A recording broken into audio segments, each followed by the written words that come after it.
Bienvenidos a Hablemos, un espacio con voces especializadas en ciencias sociales y humanidades, historia, antropología, literatura, estudios políticos e internacionales, agua y sociedad. Divulguemos la ciencia. Ya comienza Hablemos. Hay un episodio de la historia industrial de San Luis Potosí que vamos a compartir el día de hoy con ustedes. Quizá no todos sabían que en la capital potosina existió una fábrica de aviones a mediados del siglo pasado, a mediados del siglo XX, y que bueno, pues de algún modo significó un episodio, un punto y aparte en esta historia de San Luis Potosí. Vamos a entrevistar al doctor Sergio Cañedo, quien, bueno, pues está investigando justamente este tema. Bienvenidos, bienvenidas, comenzamos. A finales de los años 50, San Luis Potosí soñaba con conquistar los cielos. En 1959 se anunció la instalación de la primera fábrica de aviones en América Latina, Lockheed Ascarate. Este proyecto prometía producir aeronaves modernas adaptadas a las necesidades de Latinoamérica, desde transporte ligero hasta ambulancias aéreas y aviones fumigadores. Con el apoyo de técnicos mexicanos y capital nacional, se buscaba poner a San Luis en el mapa de la industrialización y la innovación tecnológica. El prototipo, conocido como LASA 60, generó grandes expectativas. Se pensaba fabricar hasta 75 aviones al mes. Sin embargo, la realidad fue distinta. Apenas construyeron 44, algunos vendidos a la Fuerza Aérea Mexicana y otros vendidos hasta Australia.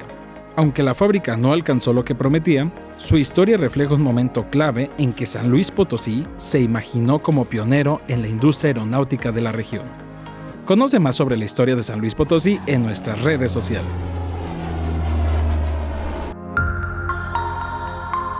¿Qué tal? ¿Cómo están? Bienvenidos. Nos da mucho gusto que nos estén acompañando. Estamos transmitiendo desde el Colegio de San Luis. Y hoy vamos a platicar de historia, de un tema que es poco conocido. De hecho, apenas nuestro invitado está comenzando con una investigación y bueno, pues se trata de una fábrica de aviones. ¿Sabían ustedes que existió esto aquí en San Luis Potosí? Bueno, pues hoy les vamos a ir a revelar un poquito más de datos al respecto. Y para ello hemos invitado a quien está precisamente investigando este tema. Es el doctor Sergio Cañedo, historiador del Colegio de San Luis. Sergio, ¿cómo estás? Bienvenido. Hola, muy bien. ¿Qué tal, Lidia? Saludos al teleauditorio. Muchas gracias por la invitación. Gracias a ti por acompañarnos.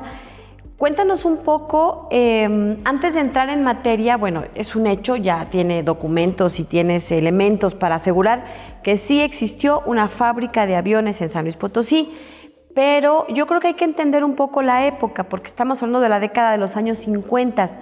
Cuéntanos un poco este contexto, cómo era la situación de la industria en México, en San Luis Potosí, en esta etapa, mediados del siglo pasado.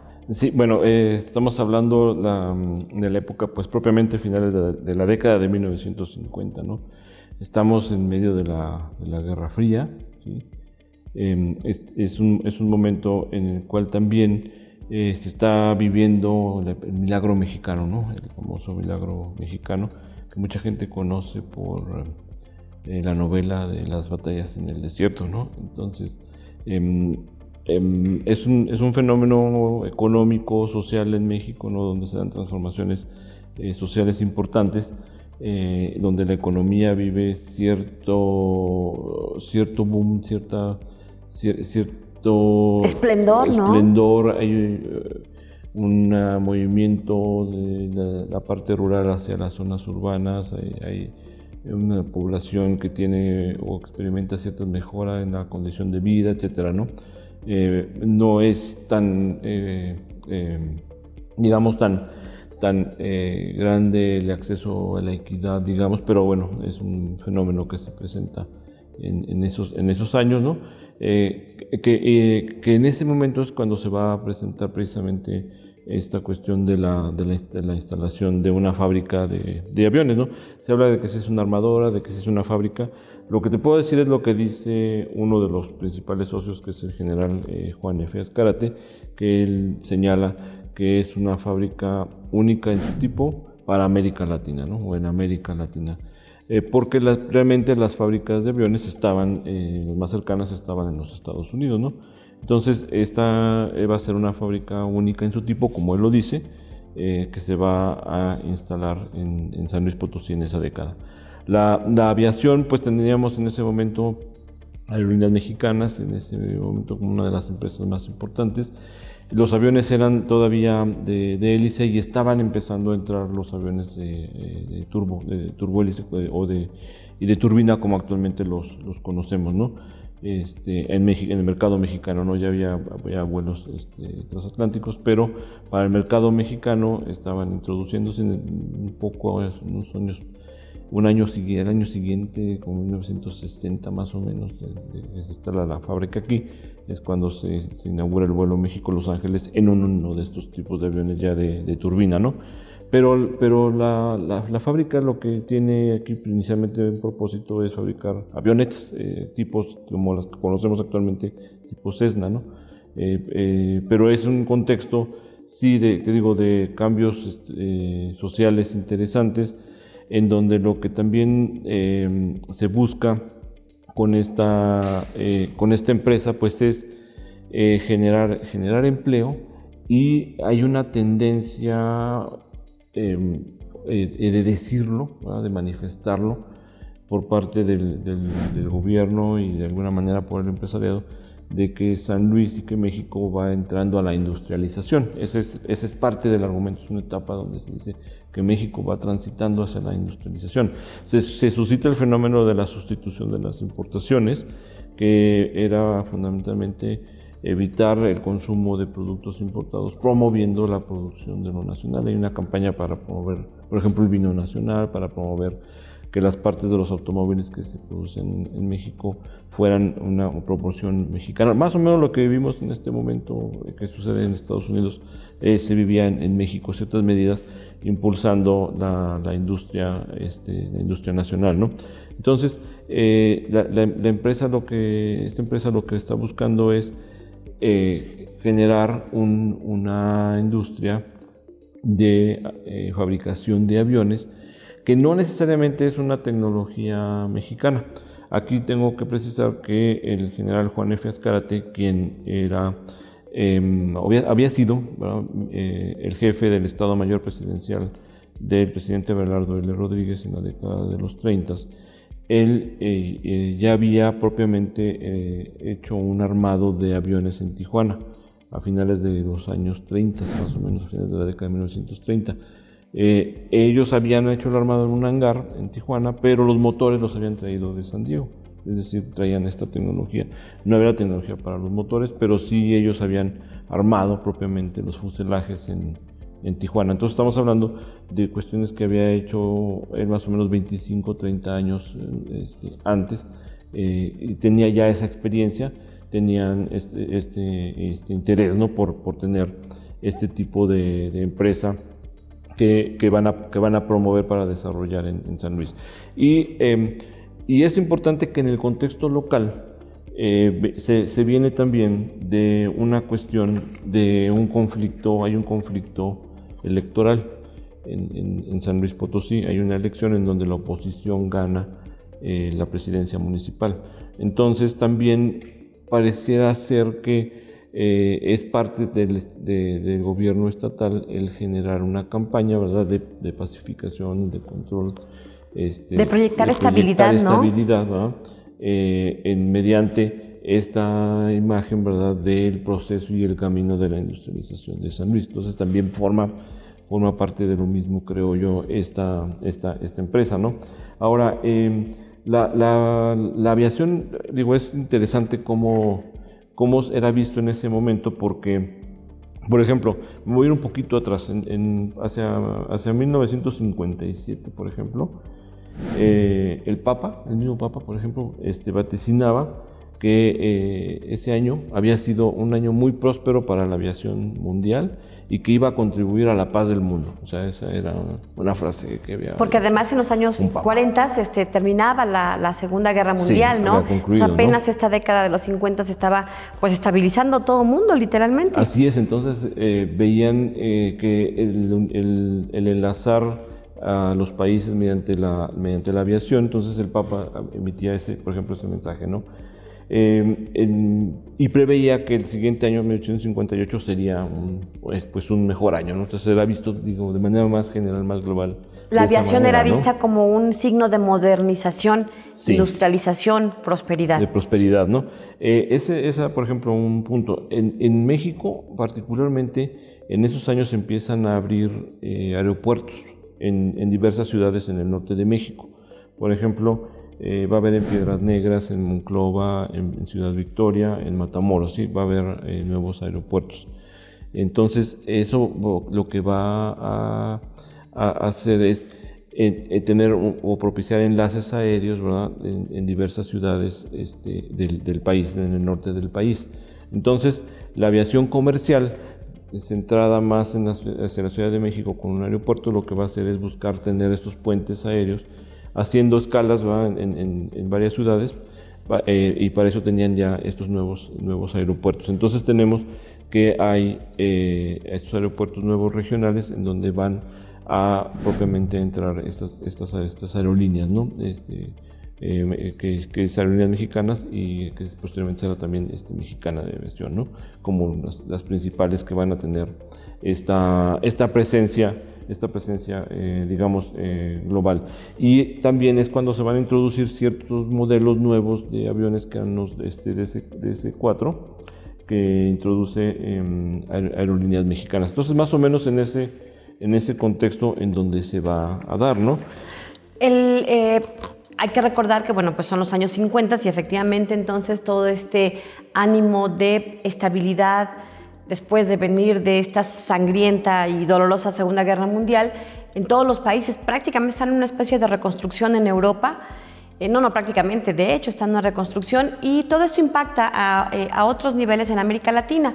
México no es la excepción y San Luis Potosí pues quiere también proyectar este aire de modernidad, ¿no? De que ya no somos tan rural, ya no somos ese pueblo grande, sino que estamos dando ese paso de las grandes ciudades, ¿no? Y qué mejor que proyectarlo a través de una fábrica de aviones. De eso seguimos platicando después de esta pausa. Continuamos.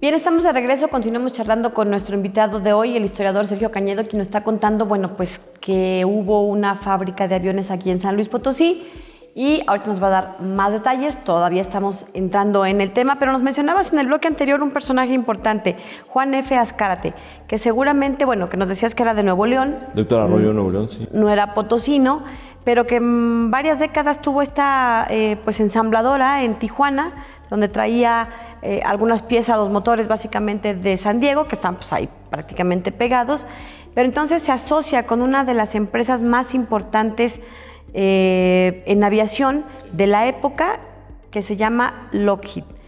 ¿Quiénes fueron? ¿Ellos fueron esos personajes claves para elegir a San Luis Potosí?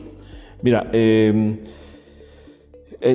diciembre de 1958 hacen el anuncio de que se va a instalar en México una fábrica de aviones. El anuncio lo hace el expresidente Abelardo L. Rodríguez y el general Juan F. Azcárate.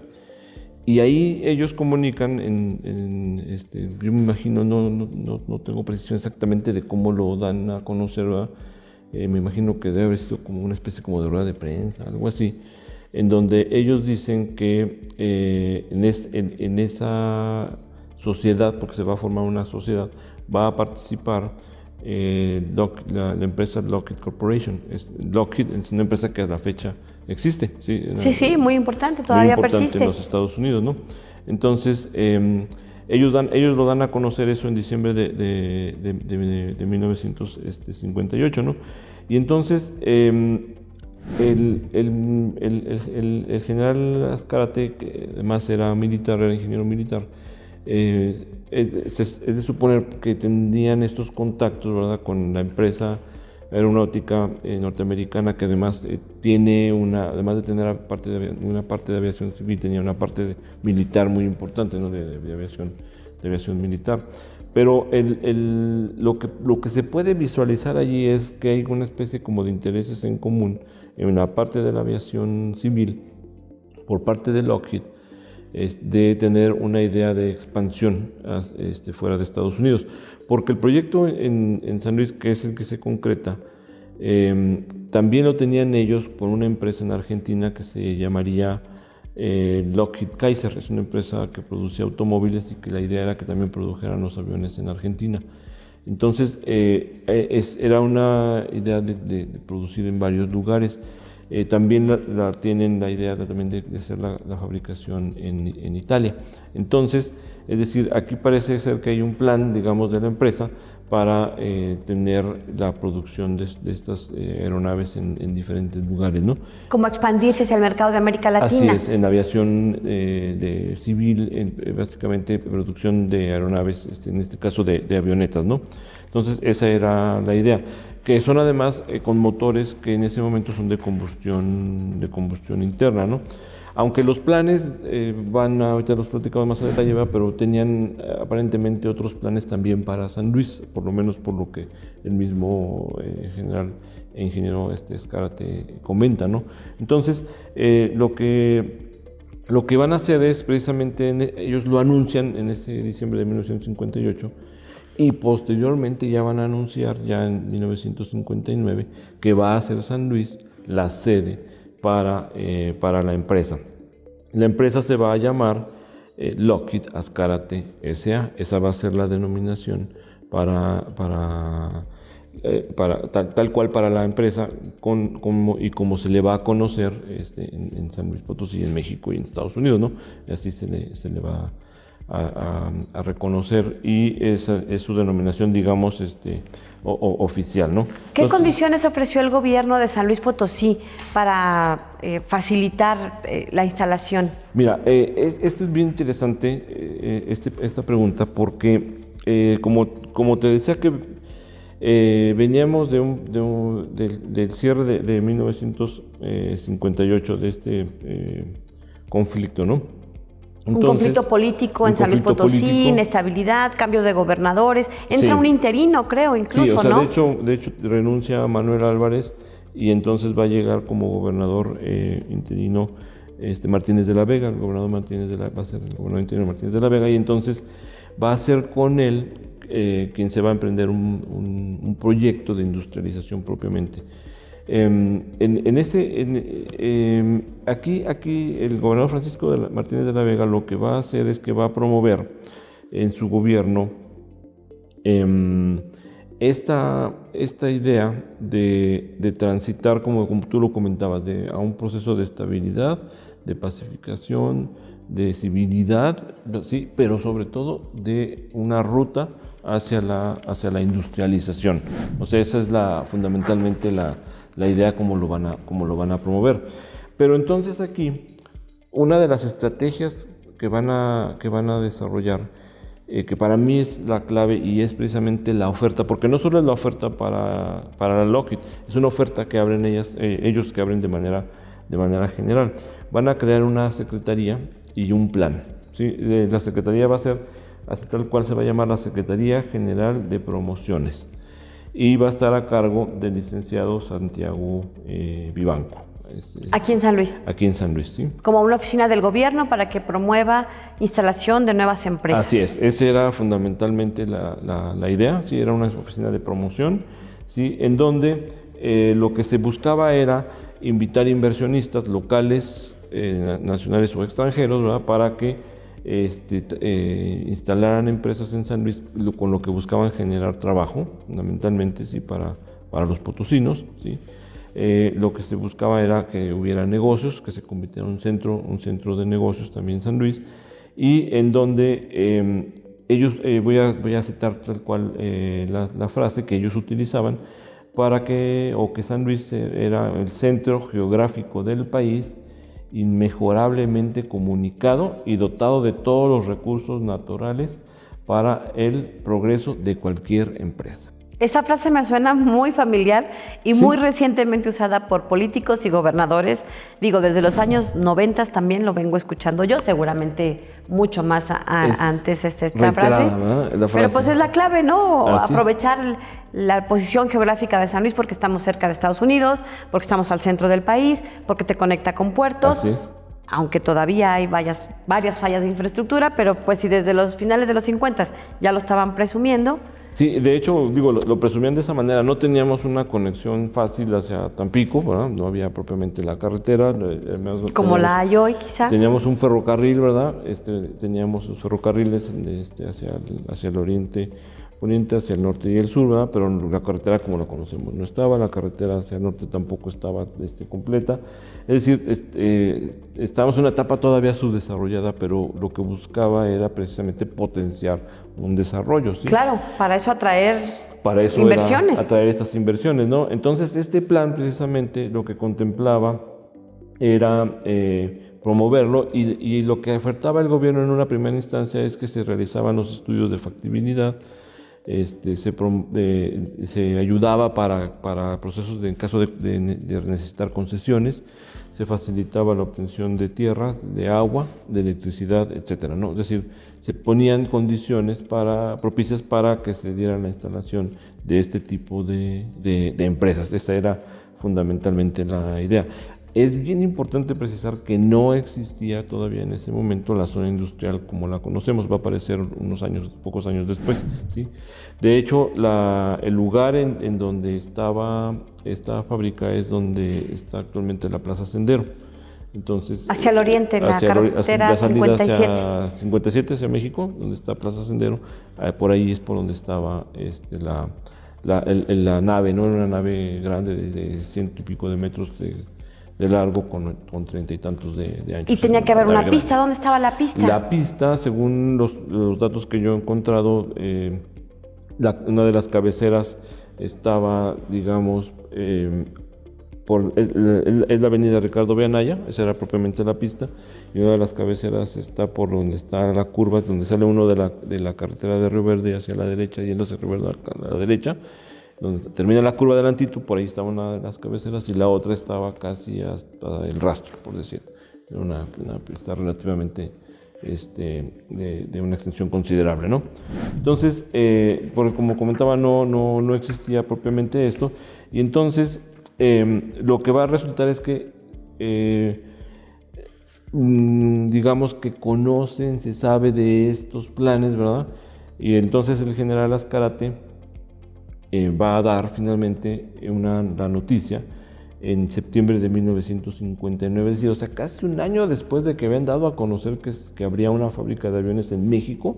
En septiembre de 1959 se da a conocer que va a ser en San Luis, y se da precisamente en el marco de este programa de la Secretaría de Promoción, y lo dan a conocer el ingeniero Juan F. Azcárate y el licenciado Santiago Vivanco, que era el secretario de Promoción, y ellos van a dar a conocer que va a ser San Luis el lugar en donde se va a instalar la empresa.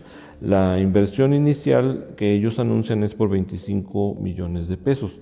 Entonces era una cantidad para la época considerable, y entonces en este caso, por ejemplo, cito al ingeniero Azcárate, comentó que en San Luis se instalará la poderosa empresa si se reúnen las condiciones requeridas. Todavía estaban así, ¿verdad? Si se reúnen las condiciones requeridas para garantía de la importante inversión. Y entonces le dice el licenciado Vivanco: todos los requisitos están resueltos y satisfechos, incluso el del terreno apropiado para la instalación de la valiosa firma. Es decir,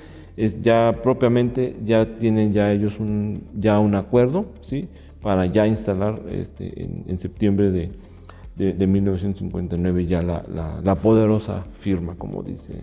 Seguramente cuando usted vuelva a pasar por ahí, por Sendero, por la Plaza Sendero, por la B. Anaya, pues ya lo verá con otros ojos, porque puede hacer un ejercicio de creatividad, de imaginación, y bueno, pues imaginarse o recrear cómo era el San Luis de estos finales de los 50, principios de los 60, con esta fábrica de aviones en ese lugar. Hacemos una pausa y regresamos.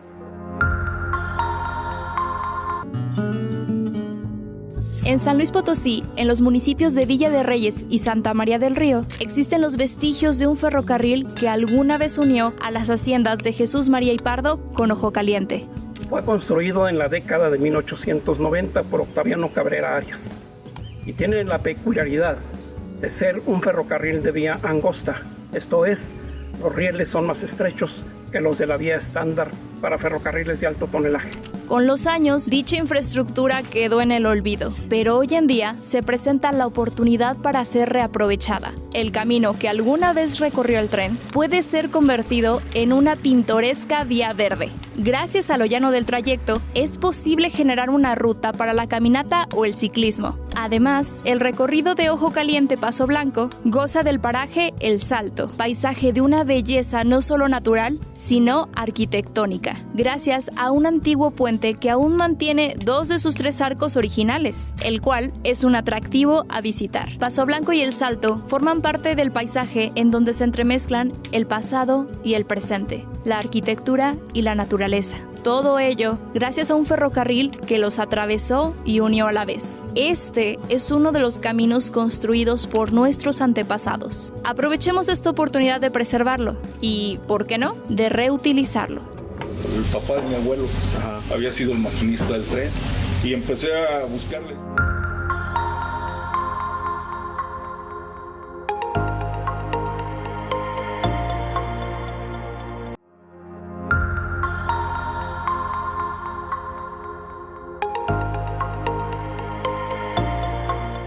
¿De qué tamaño era la inversión que se pensaba hacer? ¿Qué tan grande era la expectativa de esta nueva empresa que iba a ser una fábrica de aviones? Bueno, pues de eso vamos a platicar en este bloque. Doctor Sergio Cañedo, cuéntanos un poco, ya nos decías que 25 millones era la inversión que se anuncia inicialmente. ¿Qué tan grande era la expectativa de esta fábrica? Terrenos, infraestructura, la dimensión que se esperaba. Bueno, de hecho, como comentaba hace un momento, había la necesidad de tener un espacio, un terreno, ¿no? Entonces, una de las medidas que se da a conocer son aproximadamente 200 hectáreas, un terreno de 200 hectáreas. ¿200 hectáreas? 200 hectáreas en donde estaría la pista y una nave de dimensiones realmente considerables, ¿no? Esta nave empezó a ser construida en ese año del 59, más o menos en octubre, en septiembre, octubre deben haber empezado. Es que todo, fue rápido, ¿no? Conforme se anuncia. Ese mismo mes de septiembre de 1959 se firma un convenio, ¿sí?, entre el gobierno del estado y la empresa, ¿no? Entonces la empresa lo que señala, por ejemplo, entre sus expectativas, señala el ingeniero Azcárate, es que va a empezar a construir aeroguayines, ¿no? Pero ¿Aeroguayines es un avión chiquito, grande, mediano? ¿Cómo es? Es un avión chico de 6 plazas, por eso le llamaban aeroguayín, que puede cargar de 6 plazas o que si no lleva personas puede llevar una carga de 700 kilos, es más o menos de los cálculos que ellos señalan. E incluso, como comentaba también hace un momento, eran movidos por motores de combustión interna, pero el ingeniero Azcárate lo que decía es que uno de los, digamos, la visión, puesto en términos de misión y visión, ¿verdad? La visión de la empresa era llevar a San Luis a la era supersónica. Entonces, de estos motores que planeaban ellos ya no importar, sino ya fabricar aquí, era empezar o transitar a la etapa de la producción de motores a turborreacción, es decir, ya no que fueran de combustión interna, ¿no? Entonces, era una visión que tenía el ingeniero, ¿no? Entonces, no, hasta donde yo tengo información, yo me quedo todavía en la etapa de los motores de combustión, pero era una de las expectativas que se generaban, ¿no? Entonces es interesante cómo, bueno, hacen este planteamiento, este terreno, el Consejo Directivo de Lockheed Azcárate aprueba, ¿verdad?, que se instale. Se hace la donación del terreno, se ponen unos teléfonos, se otorgan unas líneas telefónicas, una instalación eléctrica, un cableado de electricidad suficiente para lo que fuera a requerir la nave industrial, etcétera, ¿no? Entonces, lo que planeaba propiamente la Lockheed Ascarate, digamos, en su plan de negocio, era producir un avión, decía, por turno, ¿sí? Y 75 por mes, era su 75 aviones al mes. Era lo que ellos decían, ¿no? Y su pronóstico era que los primeros deberían salir a principios de 1960. En realidad van a empezar a salir hasta finales de 1960. No a principios, sino hasta finales, van recorriendo. Y aquí es interesante porque se aplazan a veces por diversas razones las cosas, ¿no? Ellos estaban esperando un prototipo. La aeronave se le va a llamar LASA 60, que propiamente es LASA, es Lockheed Ascarate, ¿sí? LASA es SA, Sociedad Anónima. Sociedad Anónima. 60, que corresponde al año 1960, entonces por eso se llama LASA 60. Ese era el prototipo de avioneta que iban ellos a construir nuevo. La aeronave la fabrican en Estados Unidos, hay unas versiones que es en Atlanta, otras versiones que es en California, en Burbank, pero por ahí van a poder ver una fotografía la fotografía es en Burbank, donde está el ingeniero Gandarilla y unos técnicos norteamericanos, que esa fotografía es de suponer que la están revisando la aeronave, que es la que van a traer a San Luis. Que van a traer la que se fabrique acá en San Luis. La que se fabrica allá, Ajá. La fabrican ellos, ese prototipo, y se la van a traer a San Luis para, a partir de esa aeronave, fabricarlas de San Luis.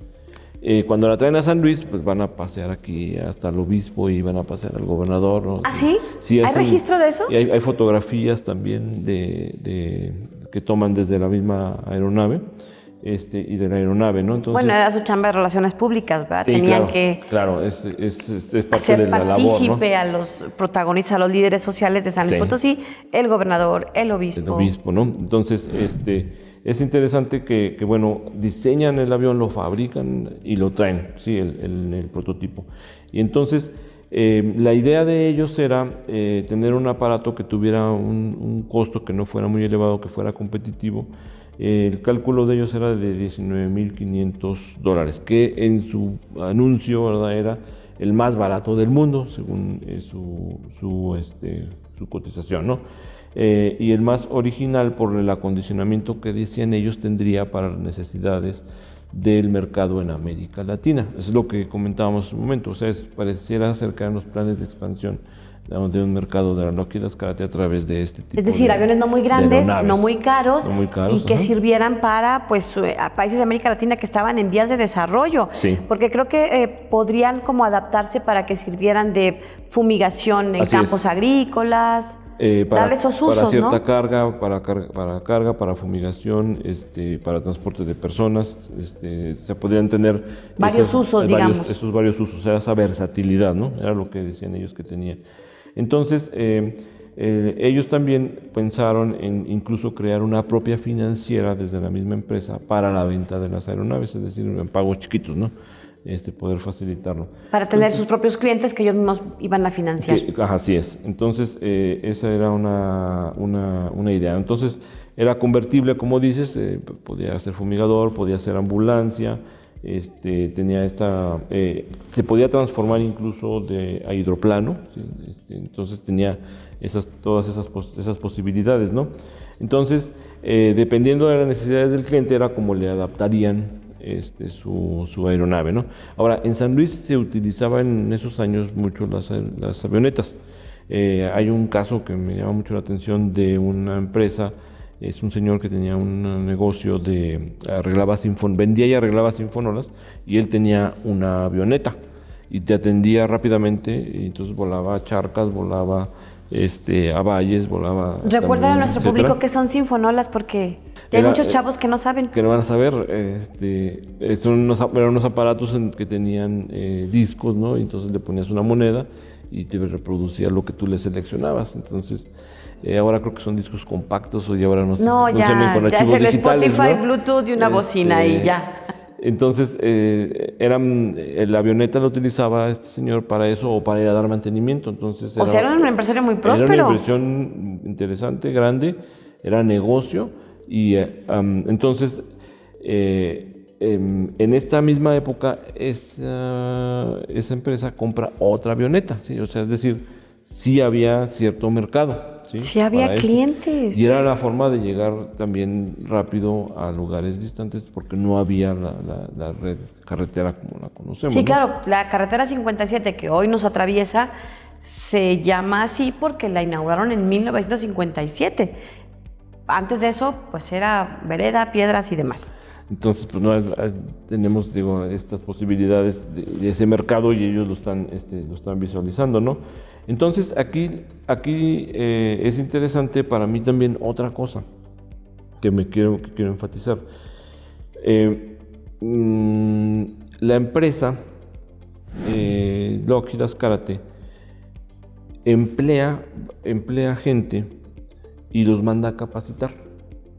Y los manda a un centro de capacitación que se llama Constellation de la misma Lockheed. Eso es súper interesante. ¿Por qué? Porque lo que quiere decir es que hay de alguna manera cierta transferencia de conocimientos. Es decir, no solo estarían maquilándose, sino que se están capacitando para hacer, ¿sí? O sea, para saber cómo, el know-how, ¿sí? Es decir, por lo menos eso es lo que se sabe. Se utiliza el recurso humano mexicano de las escuelas que existían, técnicas que existían en la época, y se les está capacitando para esta mano de obra ya especializada que trabaje en la fábrica, ¿no? Y además era un proyecto pues entonces de largo plazo, lo que se esperaba, lo que sí. Te habla esto es de que necesitaban ir preparando, capacitando a técnicos y personal mexicano, así de especializados, tanto que les importaba que se fueran a formar a Estados Unidos. Sí, no, o sea, de hecho venían los ejecutivos de Lockheed venían a San Luis, ellos visitaban, antes de tener la fábrica, cuando la estaban teniendo en construcción, habían instalado un taller en la calle de Álvaro Obregón, no sé exactamente la ubicación, pero los empresarios, el CEO, digamos, el equivalente al CEO de un área de Lockheed, venía a San Luis junto con otros gerentes a supervisar, y venían y revisaban los planos, revisaban los avances. Hay una máquina troqueladora también, es decir, venían a ver cómo iban los avances de la empresa, es decir, era algo que era, digamos, no como dices de corto plazo, de mediano largo plazo, era una inversión importante, considerable la que se tenía en ese momento, ¿no? Te voy a interrumpir tantito ahí porque tenemos que hacer una pausa. ¿Qué pasó finalmente con esta empresa? ¿Qué ocurrió después de toda esta expectativa de producir 75 aviones al mes, toda esta visión de largo plazo para capacitar a los técnicos y personal mexicano con toda esta información, con toda esta transferencia de tecnología, de conocimiento, de información? De eso platicamos en el último bloque cuando cerremos esta conversación sobre la fábrica de aviones que existió en San Luis Potosí. Continuamos.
Bien, ¿qué pasó finalmente con esta fábrica de aviones que se proyectó para San Luis Potosí, que se instaló, que sí funcionó, que tenía una alta expectativa? Habría que revisar Bueno, pues ahorita le vamos a preguntar a nuestro invitado qué pasó finalmente y cuáles fueron los impactos que se tuvieron.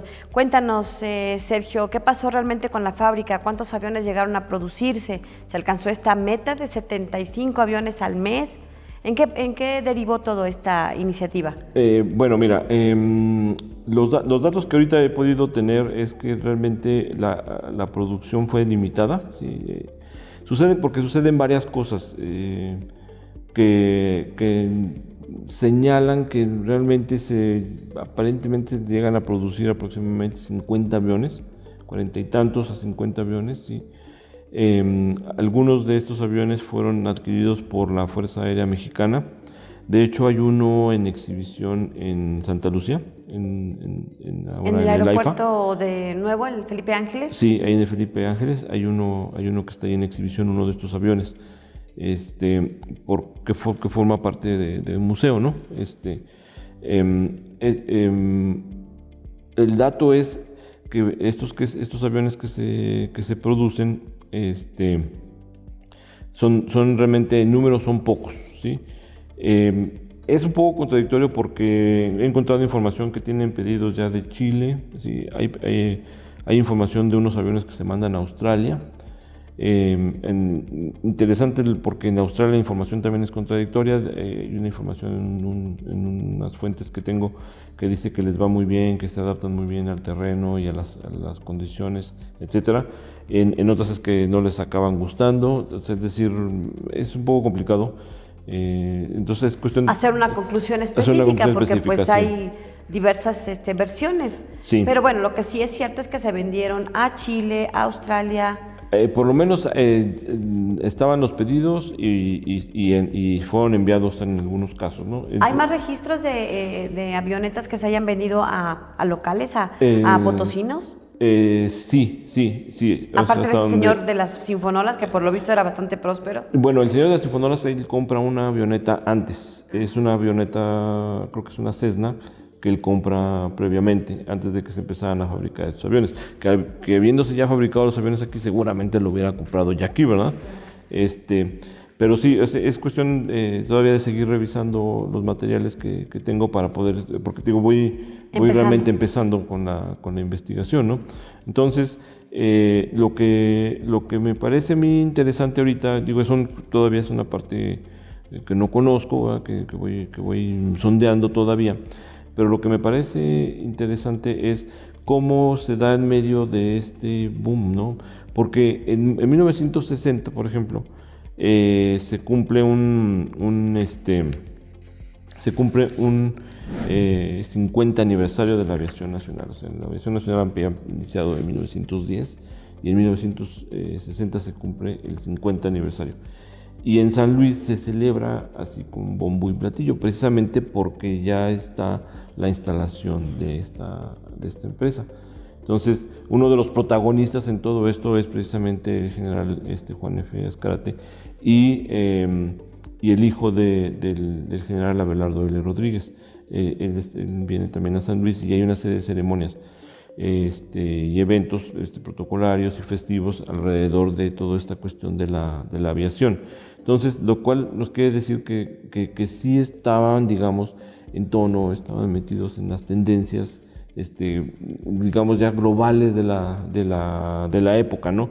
Entonces, lo que va a suceder aquí es, ante la pregunta que tú me haces, es que en 1961-62 la empresa Lockheed va a vender la patente del ASA-60 y lo va a vender a una empresa italiana. Y la empresa italiana va a producir un avión que se conoce como Aeromachi o Aeromacchi, que es similar, ¿sí? Es similar. Entonces, lo que hace suponer es que la empresa en San Luis va a dejar de producir esta aeronave. El ASA-60, con el que había iniciado. Que lo deja de producir, probablemente lo que hace es dar mantenimiento a los que se estuvieron produciendo, y la producción básicamente se va a llevar a Italia. Una vez que se vendió la patente para allá. Así es. Es interesante aquí también que las expectativas de Lockheed Ascarate eran muy amplias, algunas se concretan. Había un proyecto de producir automóviles, unos automóviles Austin, creo que son, si no recuerdo, son suizos. Ellos tenían una patente, entonces querían producirlos. No lo hacen. Pero sí hacen una fabricación de casas portátiles, esa sí la hacen. ¿Aquí en San Luis? Sí, aquí en San Luis. Como parte de la misma, un área de especialización distinta de la empresa. Entonces eso sí lo hacen, ¿no? Entonces había varias cuestiones que digo que la empresa buscaba querer hacer, además de la fabricación de los aviones. Otro dato que tengo es que cuando ya la empresa deja de producir estos aviones, va a haber un giro y va a venir otra empresa productora de aviones que se llama Piper, que es la que le seguirá y durante un tiempo se producirán ese tipo de aviones. Entonces, esto lo que nos da la pista es que se mantiene de alguna manera esta tendencia iniciada de la aeronáutica en esa época, y durará algunos años y posteriormente ya desaparecerá. Hasta que después creo que habrá una empresa de tractores justamente en este lugar donde estaba la fábrica de estos aviones, ¿no? Entonces, de aviones pasarán ya propiamente a esta de tractores y ahora lo que conocemos actualmente como Sendero, ¿no? Sendero, la Plaza ¿no? Sendero. Como Pero la Plaza Sendero, ¿no? ¿Tienes el dato o tú estás en esa búsqueda quizá de cuándo se dejaron de producir aviones? De Lockheed, el dato que tengo es que más o menos a finales de 1962 es cuando aparentemente se dejan de producir. Y en algún momento se empiezan a producir los aviones de Piper. Pero no tengo exactamente todavía con precisión de cuándo se dan esas transiciones, ¿no? Todavía tengo que seguir investigando más sobre el tema, ¿no? Ahora, otro dato que me parece interesante en todo esto es que en este proceso de construcción de la fabricación de los aviones, es como decía hace un momento, es la intervención de trabajadores mexicanos, la capacitación. Incluso en esa época hay una huelga de unos trabajadores, de unos mineros en la ZAPCO, y los traen a trabajar acá, a esta empresa. Hay de unas escuelas técnicas en San Luis, y también la versión que tengo es que también los traen a trabajar a la empresa. Pero luego la empresa se forma un sindicato, entonces luego también tienen problema con el sindicato en la misma empresa. Solventan bien el problema, etcétera, ¿no? Y continúan con su proceso de fabricación de su avión, que porque propiamente la empresa se pone una primera piedra, que eso es un detalle que no había comentado, se pone una primera piedra en septiembre-octubre de 1959, pero se inaugura la nave más o menos en octubre de 1960, o sea, casi un año después. Y el primer avión va a ponerse ya a pruebas, ya fabricado aquí, a finales de 1960. En un minutito y medio que nos queda, quisiera preguntarte, de tu perspectiva como historiador, ¿qué significado tiene este episodio para la historia industrial en San Luis Potosí? Híjole, fíjate que es muy interesante porque la puedo soltar así, digamos, de pronto, ¿verdad? Como viene la pregunta, la puedo responder, de que me parece que sí tenemos aquí enfrente un intento de desarrollo tecnológico. ¿Sí? Hay un intento de desarrollo tecnológico, si bien con una patente y con una asesoría externa, por lo menos los planes era de buscar la innovación en esos proyectos para de alguna manera no ser necesariamente independientes de la firma, porque era una sociedad, ¿verdad? Pero sí de buscar mejoras y buscar desarrollos particulares en el propio producto que se estaba fabricando en San Luis. O sea, en ese sentido sí creo que podemos estar frente en un intento, ¿verdad?, no de sustituir las importaciones, pero sí de estar generando algo ya nuevo, con conocimiento nuevo, con una infraestructura que se hace aquí propiamente en San Luis. De hecho, hay una cuestión de unos plásticos y unos materiales que les traen de Estados Unidos para la fabricación. Es una cuestión que están innovando allá, pero que van a tratar de replicar aquí.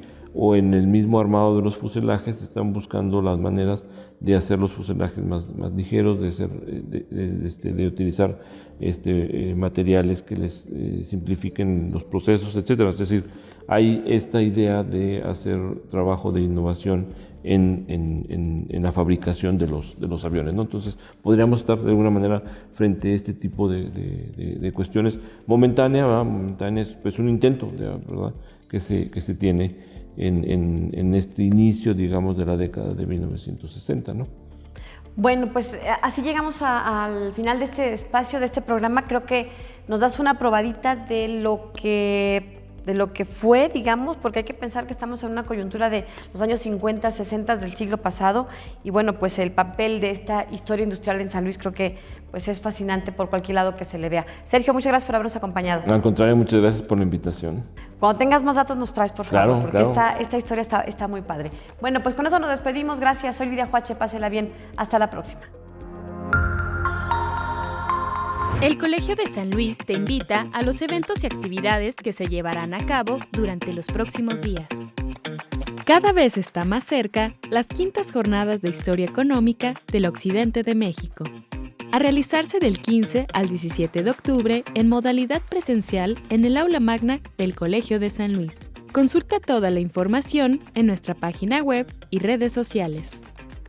No te pierdas del ciclo de conferencias La guerra en la historia de América Latina, del antiguo régimen al siglo XX, de agosto a diciembre 2025 en modalidad híbrida.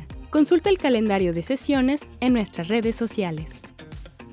Casa Colsa en Xilitla Ixtla te invita a la presentación del trabajo colaborativo realizado en las comunidades de Tancanwitz, Xilitla y Coxcatlán, el 11 de octubre a las 10 horas en la cancha de la Unidad Deportiva de Xilitla. Consulta los detalles de este y otros eventos a través de nuestra página web www.colsan.edu.mx y síguenos también en nuestras redes sociales.